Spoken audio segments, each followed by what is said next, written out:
దీర్ఘకాల వ్యాధులకు 20 ఏళ్ల అనుభవం ఉన్న అత్యుత్తమ హోమియోపతి వైద్యం మాస్టర్ హోమియోపతి. హాయ్ హలో నమస్తే, నేను మీ యాంకర్ ధనుష్. సో ఇప్పుడు మనం మసాజ్ సెంటర్స్లో రైడ్స్ జరిగినాయి, అక్కడ ప్రాస్టిట్యూషన్, మసాజ్ పేరుతో ప్రాస్టిట్యూషన్ జరుగుతుంది. స్పాస్లో రైడ్స్ అయిన ప్రతి న్యూస్ మనందరం చూస్తూనే వచ్చాం. బట్ ఫస్ట్ టైం నేను అనుకున్నది వాళ్ళ సైడ్ నుంచి దొరకడమే కానీ వీళ్ళంతటి వీళ్ళే ఇష్టపూర్వకంగా వెళ్ళరు, వాళ్ళు బలవంతం చేస్తారని చెప్పి ఫస్ట్ టైం ఒక అమ్మాయి కంప్లైంట్ చేయడం జరిగింది. అసలు అమ్మాయి ఏమని కంప్లైంట్ చేస్తుంది, అసలు ఏం జరిగింది, అసలు స్పాస్లో మసాజ్ పేరుతో ఏం జరుగుతుంది అనేది ఈ వీడియోలో తెలిసిన ప్రయత్నం అయితే చేద్దాం. నమస్తే అమ్మ, ఎలా ఉన్నారు? సో ఫస్ట్ ఆఫ్ ఆల్ అసలు ఏం జరిగింది, మీరు పిఎస్ దాకా వెళ్ళి కంప్లైంట్ ఇవ్వాల్సిన అవసరం ఏమొచ్చింది? సో యాక్చువల్లీ ఏంటంటే అది ఒక హద్దు వరకు ఒప్పుకున్నాం కదా అని చెప్పేసి ఇంకా ఎక్కువ అనేది ప్రెషర్ ఎక్కువ అవ్వడం వల్ల నేను పిఎస్ వరకు వెళ్ళాల్సి వచ్చింది. ఏం జరిగింది అసలు Cloud9 స్పాలో ఏం జరిగింది? Cloud9లో యాక్చువల్గా ఏంటంటే స్టార్టింగ్ ఇంటర్వ్యూకి వెళ్ళినప్పుడు మసాజ్ అని చెప్పారు, ఫ్యామిలీ సెలూన్ అంటే ఫ్యామిలీ మెంబర్స్ వస్తారు, హస్బెండ్ వైఫ్స్ వస్తారు అని చెప్పేసి చెప్పడం జరిగింది. మసాజ్ ఉంటుంది, డీప్ టిష్యూ మసాజ్ ఇలాంటివి ఉంటాయి, అండ్ బ్రీతింగ్ ఎక్సర్సైజెస్ ఇవి ఉంటాయి అని చెప్పేసి చెప్పారు. అండ్ వన్ మోర్ థింగ్ ఏంటంటే అందులో వాళ్ళకి మన ఇవి సర్టిఫికెట్స్ కూడా ఉన్నాయి. సో అట్లా అని చెప్పేసి జాయిన్ అవ్వడం జరిగింది. సర్టిఫికెట్స్ ఉన్నాయి ఆ కంపెనీకి, Cloud9 స్పా అనే కంపెనీకి సర్టిఫికెట్స్ ఉన్నాయని చెప్పేసి అనడం వల్ల సరే అని చెప్పేసి జాయిన్ అవ్వడం జరిగింది అక్కడ. సో 20 days వరకు ఏంటంటే ఓన్లీ జెంట్స్ వస్తున్నారు, లేడీస్ రావట్లేదు. సో ఆఫ్టర్ 20 days నేను క్వశ్చన్ వేయడం జరిగింది, ఫ్యామిలీ సెలూన్ అన్నారు, లేడీస్ కూడా రావాలి, ఓన్లీ జెంట్స్ వస్తున్నారు ఏంటి అని అడిగాను. సో వాళ్ళు ఏమన్నారంటే వస్తారమ్మా, లేడీస్ కూడా వస్తారు అని చెప్పేసి అని అన్నారు. అంటే ఓకే అని చెప్పేసి అన్నాను. ఆ తర్వాత నుంచి కొంచెం అప్పటి నుంచే డౌట్ రేజ్ అయింది. సో వాళ్ళ బిహేవియర్లో కూడా చేంజ్ ఉంది, అంటే ఈ అమ్మాయి అడగడం స్టార్ట్ చేసిందిగా అని చెప్పేసి డౌట్ అనేది అడుగుతుంది అని చెప్పేసి వాళ్ళ కూడా బిహేవియర్ చేంజ్ అయిపోయింది. సో అట్లా ఏంటంటే ఓన్లీ మసాజే కాదు, B2B చేయాలి అన్న, అంటే సర్వీస్ కూడా చేయాలి అన్నది ప్రెషర్ అనేది స్టార్ట్ అయింది. 1 month వరకు ఏంటంటే అదే కొంచెం ఉండే, నేను చెయ్యను అది ఇది అని చెప్పేసి ఉండే. సో 1 month వరకు నార్మల్గానే ఓన్లీ మసాజ్ వరకే ఉండేది నాది. సో తర్వాత ఏమైందంటే ఇంకా ప్రెషర్ ఎక్కువైపోయింది. సో నేను చెయ్యను అసలు అది ఇది అని చెప్పేసానంటే బ్లాక్మెయిలింగ్ స్టార్ట్ అయింది. ఇంట్లో వాళ్ళకి చెప్తాము, బయట వాళ్ళకి అది ఇది చెప్పేస్తాము అని చెప్పేసి బ్లాక్మెయిలింగ్ స్టార్ట్ అయింది. సో అట్లా బ్లాక్మెయిలింగ్ వల్ల నేనున్న సిచ్యువేషన్స్కి ఏంటంటే తగ్గాల్సి వచ్చింది, తగ్గి B2B వరకు చేయాల్సి వచ్చింది. బాడీ టు బాడీ B2B, ఓకేనా. సో అట్లా ఆల్మోస్ట్ 2 to 2.5 months వరకు నేను చేయాల్సి వచ్చింది B2B చేస్తున్నాను కదా అని చెప్పేసి ఫుల్ న్యూడ్ చేయాలి, ఎక్స్ట్రా సర్వీస్ చేయాలి, ఈ ఫోర్స్కి మళ్ళీ స్టార్ట్ అయింది. ఇది ఖచ్చితంగా నువ్వు చేయాల్సిందే, అది లేదు నేను చెయ్యను, మీరు B2B వరకు అన్నారు, అది కూడా ఇష్టం లేకపోయినా కూడా బ్లాక్మెయిలింగ్ వల్ల నేను చేస్తున్నాను, మీరు ఇంకా ఫుల్ న్యూడ్ చేయాలి, ఎక్స్ట్రా సర్వీస్ చేయాలంటే నేను చెయ్యను అని చెప్పేసి నేను అదే మాట మీద ఉండడం జరిగింది. డైలీ ఆర్గ్యుమెంట్స్ జరుగుతున్నాయి ఈ విషయంలో, ఫోర్స్ కూడా జరుగుతుంది, బట్ నేను చెయ్యను అంటే చెయ్యను అని కూర్చున్నాను. సో ఇన్ షార్ట్ ఏంటంటే అది ఆల్మోస్ట్ ఒక 2.5 weeks క్రితం నేను పనిచేయడం కూడా జరిగింది. ఇలా సిచ్యువేషన్ బాగాలేదు ఇది అని చెప్పి వెళ్ళలేదు. కాల్ వస్తే కూడా ఇంట్లో వాళ్ళతో ఎత్తిపించి ఏం అంటే ఎత్తితే తను ఏమందంటే నాకు సంబంధం లేదు, అంతా జాబ్ ఖచ్చితంగా రావాల్సిందే, ఎవరైతే మాకేంటి అన్న ఆ లాంగ్వేజ్లో మాట్లాడింది. నువ్వు జాబ్కి ఖచ్చితంగా రావాలి, లేకపోతే బాగోదు. ఎవరు ఇప్పుడు అది రన్ చేస్తున్నారు? కూడా ఒక లేడీ రన్ చేస్తుంది. ఓనర్ వచ్చేసి మురళీకృష్ణ, రన్నింగ్ అయితే అక్కడ లేడీ సంగీత రెడ్డి అని చెప్పేసి, డాలీ అని పిలుస్తారు అక్కడ. సో తను చూసుకుంటుంది అది. అలా ఫోన్లో అలా మాట్లాడింది. అయినా కూడా నేను 2-3 days వెళ్ళలేదు. తర్వాత నేను లాస్ట్ వెళ్ళాల్సి వచ్చింది ఒకరోజు, నా అమౌంట్ కూడా వచ్చేది ఉండే అక్కడ అన్ని రోజులు చేసింది. సో అట్లా అని చెప్పేసి వెళ్ళాల్సి వచ్చినప్పుడు లాస్ట్ నేను వెళ్ళిన కొద్దిసేపటికి తను ఎంటర్ అయింది. తను వచ్చిన తర్వాత తను స్టార్ట్ చేసింది ఆర్గ్యుమెంట్, లీవులు తీసుకోవడం అది ఇది వంకలు చెప్పడం, భయం లేకుండా పోతుంది మీకు అది ఇది అని చెప్పేసి చాలా అబ్యూజివ్ లాంగ్వేజ్ మాట్లాడింది. సో నేను అన్నాను, నేను చెయ్యనిక, మీరు ఏదైనా చేసుకోండి, నేను చెయ్యనిక అని చెప్పేసి అన్నాను. అంటే ఎట్లా చేయవో నేను కూడా చూస్తాను, నువ్వేం చేస్తావో నేను కూడా చూస్తాను, ఎవరికి ఇచ్చుకుంటావు కంప్లైంట్లు ఇచ్చుకోపో, ఎవరికి పైసలు వెళ్ళిపోయినాయి అది ఇది అన్న లాంగ్వేజ్లో మాట్లాడింది తను. సో అలా మాట్లాడితే ఇంకా ప్రెషర్ ఎక్కువైపోయింది. ఆ రోజే ఆర్గ్యుమెంట్ చాలా ఎక్కువైపోయింది, ఆ రోజు చాలా సీరియస్ అయిపోయింది ఆర్గ్యుమెంట్ అనేది. సో ఇంట్లో వాళ్ళకి నేనే కాల్ చేసేసాను. ఇక ఇంట్లో వాళ్ళకి నేనే కాల్ చేసి చెప్పాను, ఇది సిచ్యువేషన్ ఎలా ఉంది, ఇలా చేస్తుంది మా, ఇలా ఫోర్స్ చేస్తుంది అని చెప్పేసి చెప్పాను, మీరు ఒకసారి మాట్లాడండి అన్నాను.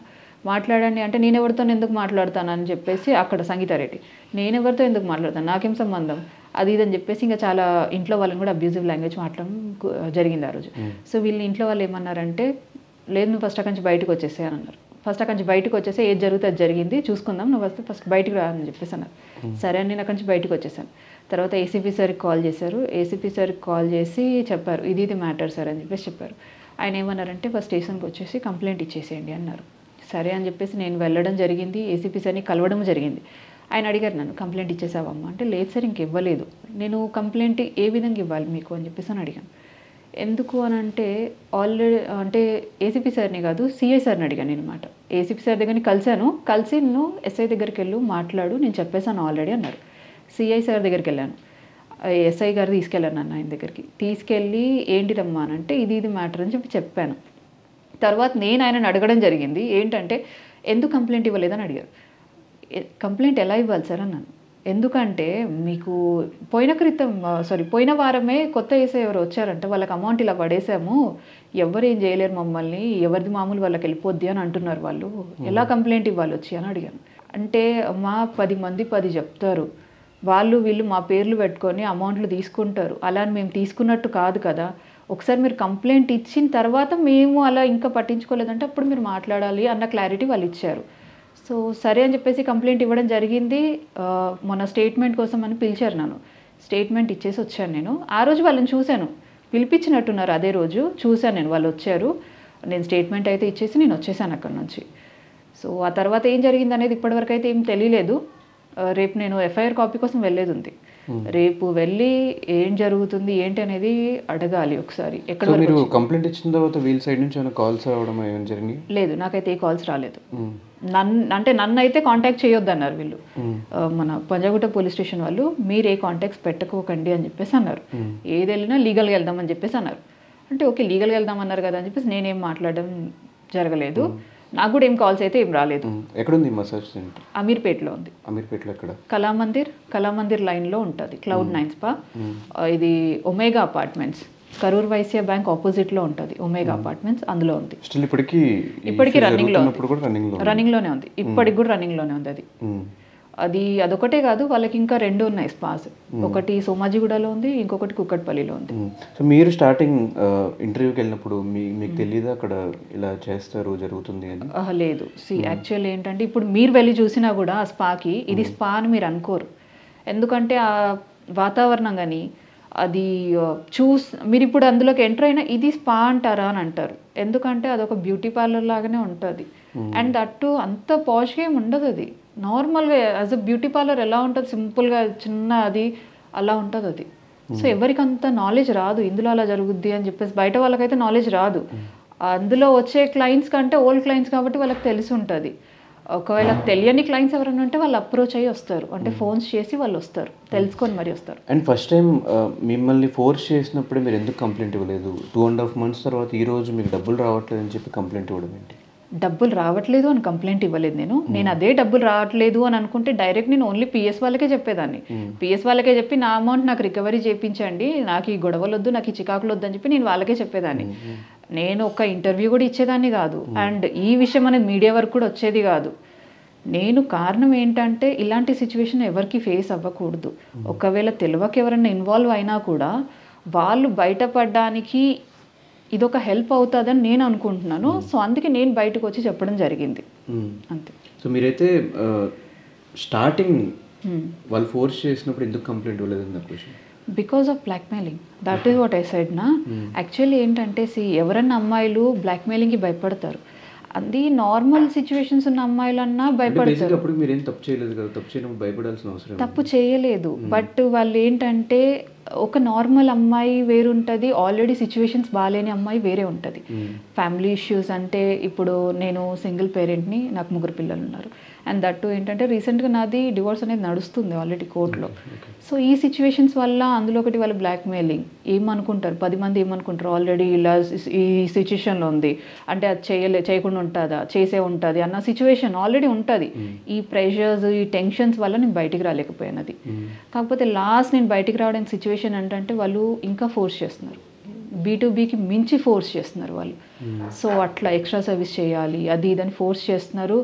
ఆ ప్రెషర్ ఎక్కువ అవ్వడం వల్ల ఫుల్ స్టాప్ అనేది ఏదో ఒకటి పెట్టాలి, లేకపోతే ఇంకా ఇంకా ఇంకా ఇంకా ఇందులోకే ఇన్వాల్వ్ అవ్వాల్సి వస్తుంది అని చెప్పేసి నేను ఆ రోజు బయటికి రావడం జరిగింది. B2Bకి మించి అంటే ఇంకేం ఉంటాయి సార్? ఫుల్ న్యూడ్ ఉంటుంది. B2B అంటే క్లోత్స్ ఉంటాయి B2Bలో. ఫుల్ న్యూడ్ అంటే మీకు క్లోత్స్ ఉండవు అండ్ హద్దుకు మించి ఉంటుంది అది full nude. And extra service అంటే ఆబ్వియస్ తెలిసే ఉంటుంది మీకు. సో అట్లా వాటికి నేను ఒప్పుకోలేదు. సో కంప్లీట్ ప్రాస్టిట్యూషన్ అవి కూడా జరుగుతుంది. ప్రాస్టిట్యూషన్ అంటే అదే ఎక్స్ట్రా సర్వీస్, అదే సెక్స్ సర్వీస్ అంటారు. అండ్ చాలామంది దీనికి వాళ్ళంతటి వాళ్ళే ఇంట్రెస్ట్ చూపించి ఈజీ మనీ వస్తున్నాయి కదా అని చెప్పి చేసేవాళ్ళు చాలామంది ఉన్నారు. అలాంటి వాళ్ళు ఉన్నారా, లేకపోతే మీలాగే బెదిరించి బ్లాక్మెయిల్ చేసి జరుగుతుందా ప్రతి చోట? కొంతమంది అలాంటి వాళ్ళు కూడా ఉండి ఉంటారు. ఎందుకంటే నాకు మేబీ ఉండొచ్చు, నేను చెప్పలేను అది ఇప్పుడు. ఎందుకంటే ఒక సమాజంలో చెడు ఉంటుంది, మంచి ఉంటుంది. అలా అని చెడు చేయబట్టి మంచిని కూడా చెడు అని మనం అనలేము.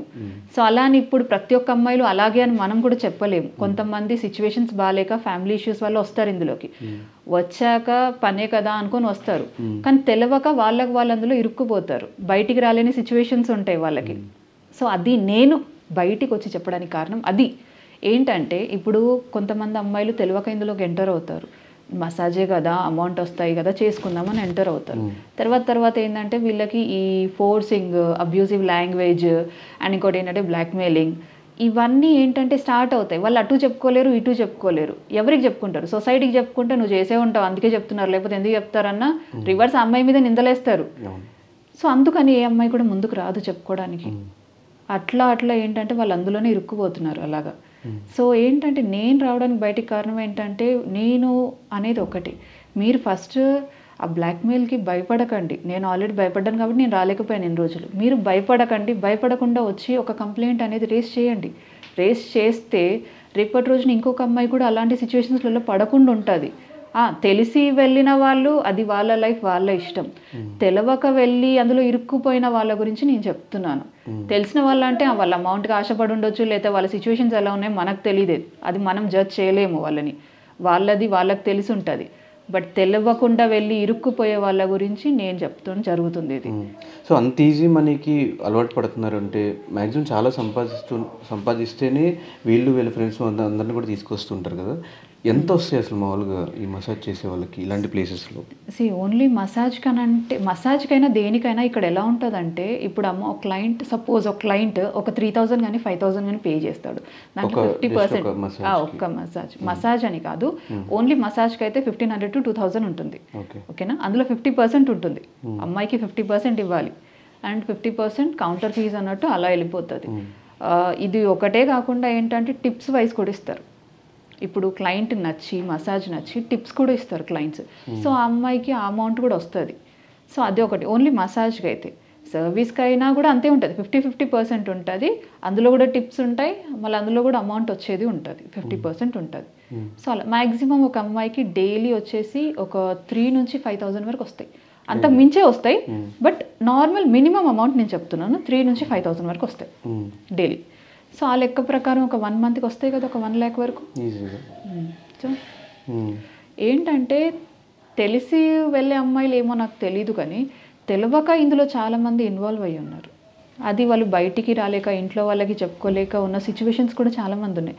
కొంతమంది ఏంటంటే నా ఫ్యామిలీ బాగాలేదు కదా, సిచ్యువేషన్స్ బాగాలేవు కదా అని అడ్జస్ట్ అయిపోయి కాంప్రమైజ్ అయిపోయి ఉంటున్నారు కొంతమంది ఇట్లా భయపడి బ్లాక్మెయిల్కి భయపడి అలా కూడా అడ్జస్ట్ అయ్యే వాళ్ళు కొంతమంది ఉన్నారు. అసలు ఏ భయం లేకుండా లీగల్గా అసలు అమీర్పేట లాంటి ఏరియాలో అంత పబ్లిక్గా జరుగుతున్నప్పుడు ఎన్ని ఇయర్స్ నుంచి జరుగుతుంది అదే ప్లేస్లో? ఇది నాకు తెలిసినంత వరకు అయితే ఇది ఉండబట్టి కూడా ఆల్మోస్ట్ 4 years పైకే అవుతుంది. 4-5 years నుంచి జరుగుతుంది. వాళ్ళ వరకు అక్కడెక్కడ రైడ్ జరగకపోవడానికి, ఆ ప్లేస్ గురించి బయట తెలియకపోవడానికి రీజన్ ఏంటి? అదే కదా మెయిన్ ఆశ్చర్యం, అదే ఇప్పటి వరకు బయట పడలేదు దాని గురించి అని అంటే అదే నాకు కూడా అర్థం అవ్వట్లేదు. ఎందుకంటే రైడ్ జరిగిందా లేకపోతే జరిగినా కూడా లైట్ తీసుకున్నారా, అది ఇప్పటివరకు మనకి క్లారిటీ అనేది లేదు దాని గురించి. అండ్ వన్ మోర్ థింగ్ ఏంటంటే, సరే అప్పుడంటే ఏం జరిగిందో మనకు తెలీదు, ఇప్పుడు ఒక కంప్లైంట్ అనేది ఫైల్ అయింది. సో ఇప్పటి వరకు కూడా అది రన్ అవుతుంది, ఇప్పటికి కూడా రన్ అవుతుంది. అది కేసు అయింది, ఓకే, FIR అయింది, స్టేట్మెంట్ తీసుకున్నారు, కానీ ఇప్పటికీ రన్ అవుతుంది అది. సో మీతో పాటు ఇంకా 10 మంది ఉన్నారు అక్కడ అని చెప్పి? 10 మంది కాదు, 4 to 5 మెంబర్స్ ఉంటారు. ఇంకో 4 to 5 4 to 5 మెంబర్స్. సో వాళ్ళ పరిస్థితి వాళ్ళతో ఏమైనా మాట్లాడటం ఈ మధ్యలో జరిగిందా? లేదు, అంటే ఒక్కరోజు ఒక అమ్మాయి కాల్ చేసి ఉండే నాకు. కాల్ చేసి అక్క మేమేం చేసాము, మా పేరు ఎందుకు అని అన్నారు. నేను ఒకటే మాట చెప్పాను, అమ్మ ఒక్కోళ్ళ పేరైనా నేను అందులో చెప్పానా? ఒక అమ్మాయి పేరు ఇది లేకపోతే ఇది చేస్తుంది అని చెప్పేసి నేను ఏ రోజైనా చెప్పాను? నేను కంప్లైంట్ రేస్ చేయడానికి కారణం సంగీతారెడ్డి, ఇక్కడ జరుగుతున్న విషయాలు అందులో, అంతేగాని నేను మీ వాళ్ళలో ఒక్కళ్ళ పేరు నేను పెట్టలేదు, స్టేషన్లో కూడా పెట్టలేదు. ఎందుకంటే అది వాళ్ళ తప్పు కాదు, వాళ్ళకి తెలియక అందులో ఇన్వాల్వ్ అవుతున్నారు కాబట్టి వాళ్ళ తప్పు కాదు అది. సో అందుకే నేను వాళ్ళ పేర్లు ఏం రివీల్ చేయట్లేదు ఇందులో. అదే నేను చెప్పాను ఆ రోజు అమ్మాయికి, మీ పేర్లు నేను ఎందుకు చెప్పాను, ఎవరికి చెప్పాను నాకు చెప్పండి ఫస్ట్ ఆఫ్ ఆల్ అని చెప్పేసి అన్నాను. మీ పేర్లు ఎక్కడన్నా వినిపించిందా మీకు? నేను ఇలా ఉంది సిచ్యువేషన్, అమ్మాయిలు ఇలా ఉన్నారు, ఇలా పరిస్థితులలో ఉన్నారు అని చెప్పేసి నేను చెప్పి రేజ్ అవ్వడం జరిగింది తప్పించి అంతకుమించి నేను ఎవరి గురించి చెప్పలేదు కదా ఇక్కడ అని చెప్పేసి చెప్పాను. అండ్ ఈ ప్లేసెస్ గురించి ఇక్కడ ఇంటర్వ్యూస్ జరుగుతున్నాయి, మీరు వెళ్ళండి మీకు ఒక ఛాన్స్ ఉంటుంది అని చెప్పి ఎవరు చెప్తున్నారు మీ అందరికి? అది ఎవరు మసాజ్ సెంటర్ అని చెప్పేసి చెప్పరు. అది మనకి ఆన్లైన్లలో జాబ్ సర్చింగ్లలో మనకు దొరుకుతుంది, బ్యూటీషియన్ అని ఉంటుంది, బట్ వెల్నెస్ స్పా అది ఇది అని చెప్పేసి అని ఉంటుంది. సో మనకు అక్కడికి వెళ్ళినప్పుడు కూడా మనకి ఎవరు చెప్పరు ఇది ఇలా ఉంటుంది, సర్వీస్ ఎలా ఉంటుందని ఎవరు చెప్పరు. కొంతమందికి చెప్తారేమో నాకు తెలీదు, నచ్చి వాళ్ళు వెళ్ళే వాళ్ళకి, బట్ నాకు ఇప్పటివరకే తెలియలేదు. మేబీ ఆల్మోస్ట్ చాలామంది అమ్మాయిలకు తెలీదు. ఓన్లీ మసాజ్ ఉంటుంది, బ్రీతింగ్ ఎక్సర్సైజ్ ఉంటుంది, డీప్ టిష్యూ, అరోమా థెరపీ ఇలాంటివి ఉంటాయి అని చెప్పేసి చెప్పారు. నాకు చెప్పింది అదే, అవతల వాళ్ళకు కూడా అదే చెప్పారని నేను అనుకుంటున్నాను. బట్ అక్కడ వాళ్ళకి ఏం చెప్పారనేది అంత ఐడియా లేదు. ఎందుకంటే ఒకళ్ళకి కనెక్షన్ లేదు అంత అక్కడ. ఆ కనెక్షన్ ఉండకూడదు అన్న రూల్ ఉంది అక్కడ. ఓకే. సో అట్లా అని. టైమింగ్స్ అవన్నీ ఎలా ఉంటాయి? టైమింగ్స్ అంటే ఒక పర్టికులర్ ఈ టైంకి రావాలి, ఈ టైంకి వెళ్ళిపోవాలని ఉండదు అక్కడ.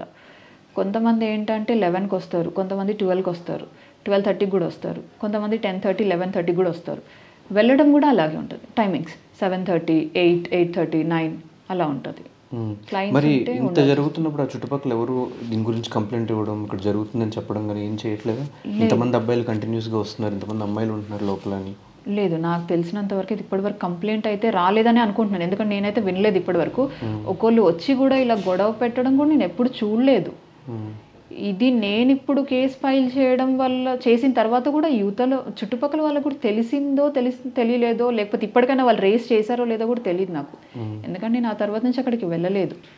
సో నాకంత ఐడియా లేదు ఇప్పటికి కూడా రేస్ చేశారో. నాకు తెలిసినంత వరకు అయితే ఎవరు రేస్ చేయరని అనుకుంటున్నాను. ఎందుకంటే తనకి అందరితోని గొడవలే అక్కడ, ఎవరు ఎదురుంగొచ్చి తనకు మాట్లాడరు. సో అదే నేను అనుకుంటున్నాను. ఎవరు తను అసలు? ఆవిడ బ్యాక్గ్రౌండ్ ఏంటి? బ్యాక్గ్రౌండ్ ఏం లేదు, తను కూడా అంతకుముందు సేమ్ యాజ్ అ థెరపిస్టే చేసేదంట. అంతకుముందు చేసేదంట, వేరే ఎక్కడెక్కడో చేసిందంట. బట్ మురళీకృష్ణ ఇక్కడ తీసుకొచ్చి ఇక్కడ పెట్టాడు. ఇక్కడ తను ఆల్మోస్ట్ ఒక 4 years పైకే అప్పటి నుంచో తను ఇక్కడే చూసుకుంటుందంట మొత్తం. సో అట్లా అని చెప్పేసి. కానీ ఈ 4 yearsకి ఇంకా ఎంత టైం నుంచి ఉందో నాకు తెలియదు. నాకు తెలిసినంత వరకు 4 years పైకే ఉందని తెలుసు. అండ్ చాలా చిన్న పిల్లలు కూడా ఈ మసాజ్ సెంటర్స్లో ఇన్వాల్వ్ అయి ఉన్నారు, వాళ్ళు కూడా మసాజ్ చేస్తున్నారు అని చెప్పి నిజమేనా? 19 years, 18 years, 17 years పిల్లలు కూడా వచ్చి చేస్తున్నారు అని. లేదు, మా దగ్గర అయితే 19 years పిల్లలు ఎవరు లేరు, 20కి పైకి ఉంటారు. 2021 ఉన్నారు, 20 కూడా లేరు, 21 ఉన్నారు.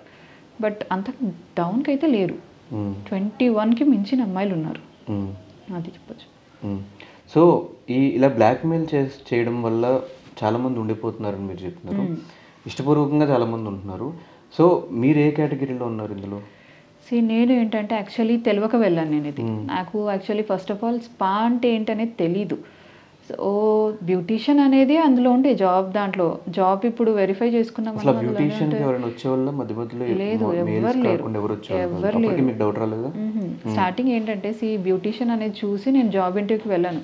సో వాళ్ళు అక్కడ ఏం చెప్పారంటే, అమ్మ deep tissue massage, aroma therapy ఇలా ఉంటుంది, బ్రీతింగ్ ఎక్సర్సైజ్ ఇవి ఉంటాయి అని, ఫ్యామిలీ మెంబర్స్ వస్తారు అని అన్నారు. ఆడవాళ్ళు అలాంటి ప్లేసెస్కి రారు. సో ఎవరికి అంత డౌట్ రాదు. అందులో ఒకటి వీళ్ళ దగ్గర సర్టిఫికెట్స్ ఉన్నాయి. అంత డౌట్ వచ్చి అంత అదైతే ఎవరికి ఉండదు కదా. సో అట్లా అని చెప్పేసి నేను జాయిన్ అవ్వడం జరిగింది. ట్రైనింగ్ ఇచ్చి జాయిన్ చేసుకుంటారు, లేదంటే ట్రైనింగ్ ఇస్తారు? వాళ్ళే ట్రైనింగ్ ఇస్తారు, ఎలా చేయాలి మసాజ్ ఏంటి అనేది వాళ్ళే నేర్పిస్తారు. నేర్పించిన తర్వాత క్లయింట్కి పంపిస్తారు. సో మీరు మిగతా వాళ్ళందరికీ ఏం చెప్దాం అనుకున్నారు? ఇట్లా ఇన్వాల్వ్ అవుతున్న వాళ్ళకి కానీ, ఇట్లా తెలియకుండా వెళ్తున్న వాళ్ళకి కానీ, వాళ్ళందరికీ ఏం చెప్దాం అనుకున్నారు? నేనేం చెప్పాలనుకుంటున్నానంటే, మీరు జాబ్ ఇంటర్వ్యూకి వెళ్తున్నారు కరెక్టే. వెళ్ళిన తర్వాత అయినా అక్కడ మసాజ్ అది ఇది అని చెప్పినప్పుడు మీరు ఫస్ట్ ఒక క్లారిటీ తీసుకోండి. అది ఓన్లీ మసాజా లేకపోతే ఏంటిది అనేది. వాళ్ళు అప్పటికి ఓన్లీ మసాజ్ అది ఇది అని అంటే జాయిన్ అవ్వండి. జాయిన్ అవ్వద్దని నేను చెప్పాను. ఎందుకంటే మసాజ్ చేయడం అనేది తప్పు కాదు. కాకపోతే తర్వాత మీకు ఎప్పుడైతే సిచ్యువేషన్స్ అంటే రివర్స్ ఫేస్ అవుతాయో, ఇలా చేయాలి అది ఇదని అబ్యూజివ్ లాంగ్వేజ్ ఎవరైతే వాడతారో అప్పుడు కంప్లైంట్ ఇవ్వండి అని నేను చెప్తున్నాను. ఒకవేళ లేదు కంప్లైంట్ ఇచ్చేంత ధైర్యం లేదు అనుకుంటే బంద్ చేసేయండి. లేదు బ్లాక్మెయిల్ చేస్తున్నాం, మేము బంద్ చేయలేని పొజిషన్లో ఉన్నాము అని అనుకుంటే కంప్లైంట్ రేస్ చేయండి. కంప్లైంట్ చేయడానికి ఏమంత అది కాదు కదా. మీకు టెన్షన్ ఉండొచ్చు, పోలీస్ స్టేషన్ నేను ఎలా వెళ్ళాలి, ఎప్పుడు వెళ్ళలేదు. కానీ ఈ సిచ్యువేషన్ కూడా ఎప్పుడు చేయలేదు, కానీ చేయాల్సి వస్తుంది కదా బ్లాక్మెయిలింగ్ వల్ల. సో దీనికంటే అది బెటర్ కదా. పోలీస్ స్టేషన్ వెళ్ళి ఒక కంప్లైంట్ రేస్ చేస్తే దీనికంటే అది బెటర్ కదా. సో పోలీసుల సైడ్ నుంచి మీకు వస్తున్న సపోర్ట్ ఎలా ఉంది? సపోర్ట్ అయితే నాకు వాళ్ళు బాగానే ఇచ్చారు. ఎమ్మటే నేను ఇలా జరుగుతుందని చెప్పిన ఎమ్మటే కంప్లైంట్ ఇచ్చేసి అమ్మ అది ఇదని చెప్పేసి అన్నారు. స్టేట్మెంట్ తీసుకున్నారు. వాళ్ళని ఆ రోజు పిలిపించారు. నేను స్టేట్మెంట్ ఇచ్చే రోజు నేను చెప్పాను కదా మురళీకృష్ణ వచ్చారు అని చెప్పేసి, ఆ రోజు వచ్చారు వాళ్ళు. కాకపోతే ఆ తర్వాత ఏం జరిగింది అనేది నాకు ఐడియా లేదు. రేపు నేను వెళ్ళబోతున్నాను అక్కడికి. రేపు వెళ్ళిన తర్వాత ఏం జరిగింది ఇప్పటి వరకు, ఏంటి ప్రాసెస్ ఎక్కడి వరకు వచ్చింది అనేది నేను రేపు కనుక్కోవడం జరుగుతుంది. మీరు ఎలాంటి న్యాయం కోరుకుంటున్నారు ఇప్పుడు దీని నుంచి? నేను దీని నుంచి కోరుకునేది ఒకటి, ఇలాంటి సిచ్యువేషన్స్ వేరే ఎవరికి రాకూడదు అని కోరుకుంటున్నాను. ఏంటంటే ఇంకొకటి ఏంటంటే ఇలాంటి తెలిసి ఇలాంటి వాటిలలో ఇరుక్కునే వాళ్ళకి మనం ఏం చెప్పలేము. తెలిసి వెళ్ళే వాళ్ళకి ఏంటంటే వాళ్ళ సిచ్యువేషన్ బాగాలేక వాళ్ళు వెళ్ళొచ్చు అనుకోవచ్చు. తెలియకుండా వెళ్ళి ఇందులో ఇరుక్కొని బయటికి రాలేని వాళ్ళకి ఏంటంటే ఈ మన పోలీస్ స్టేషన్స్ నుంచి అయినా లేకపోతే ఏదో ఒక సైడ్ నుంచి అయినా ఒక నమ్మకం అనేది వాళ్ళకి కలిగించాలి. ఇలాంటి సిచ్యువేషన్స్ వస్తే మేము ఉన్నాము, మీరు భయపడకండి, మీరు ముందుకు వచ్చి ఇలా మాకు చెప్పగలుగుతారు అన్న ఒక భరోసా అనేది ఎవరన్నా ఒకరు కలిగించగలిగితే ఇలాంటి సిచ్యువేషన్స్ ఏ అమ్మాయికి రాదు అని నేను అనుకుంటున్నాను. అది అలా జరగాలి అని కూడా ఆశిస్తున్నాను. మన పోలీస్ తరఫు నుంచి కూడా నేను అడగాలనుకుంటున్నాను. ఏంటంటే ఇలాంటి సిచ్యువేషన్స్లో ఉండే అమ్మాయిలకి మీరు ఫస్ట్ ప్రిఫరెన్స్ ఇవ్వండి అని అనుకుంటున్నాను. ఇలాంటి స్పాలు ఇలాంటి వాళ్ళ మీద మీరు ఎమ్మటే వితిన్ ఇన్ని డేస్ అని నేను చెప్పను, ఎందుకంటే వాళ్ళకి కొన్ని ప్రొసీజర్స్ ఉంటాయి, వాళ్ళకి కొన్ని ప్రాబ్లమ్స్ ఉంటాయి. సో ఏంటంటే ఇమీడియట్గా పట్టించుకోవాలి అనుకుంటున్నాను. ఒక అమ్మాయి ఇలాంటి సిచ్యువేషన్లో వచ్చింది అని అంటే ఫస్ట్ ఆ అమ్మాయికి ఏం జరిగింది, ఎలా జరగాలి, ఏంటిది అనేది ఒక యాక్షన్ అనేది తీసుకోవాలి అని నేను అనుకుంటున్నాను. అలా అయితే రేపటి రోజున ఇలాంటి ప్రాబ్లమ్స్ ఎవరైనా ఫేస్ అంటే ఇలా ఒక అమ్మాయిని ఇలా చేయడానికైనా 10 సార్లు ఆలోచిస్తారు ఎవరైనా. ఇలా చేస్తే అమ్మో కంప్లైంట్ వెళ్తుంది, పోలీస్ వాళ్ళు ఇలా ఉంటారు అన్న ఒక ఆలోచన వాళ్ళలో ఉండాలి, ఒక భయం అనేది వాళ్ళలోకి రావాలి అని చెప్పేసి నేను కోరుకుంటున్నాను. డెఫినెట్గా మీకు న్యాయం జరగాలి అని మేమైతే మనస్ఫూర్తిగా కోరుకుంటున్నాం. అండ్ చాలామంది ఇలా బయటికి రావడానికి ఇబ్బంది పడే వాళ్ళందరికీ ఒక ఎగ్జాంపుల్గా ఉండి మీకు జరిగే న్యాయానికి ప్రతి ఒక్కళ్ళు ఎవరు ఫోర్స్ చేయకుండా, ఫోర్స్ఫుల్ కాకుండా వాళ్ళందరూ వాళ్ళు కావాలంటే వెళ్తారు, లేదంటే లేదు. సో ఇది ఈరోజు video. Thank you. Thank you.